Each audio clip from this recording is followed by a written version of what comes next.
В Беларуси начал действовать безвизовый режим с Евросоюзом, США и некоторыми странами Азии. Всего в списке 80 государств. Теперь туристы этих стран могут свободно находиться на территории республики в течение 5 дней.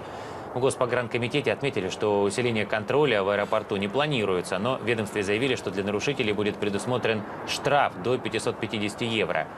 Тем временем первый пассажир уже прибыл в страну ночью из Словакии. А прилетевшую китаянку замминистра спорта и туризма Беларуси лично приветствовал букетом цветов.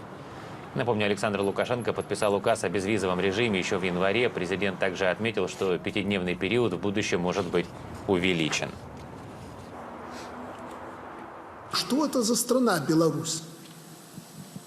Вот они приедут и увидят, что за Беларусь. Побывали на чемпионате мира тысячи людей. С хорошим настроением, впечатлением уехали. Может быть, 5 дней и мало.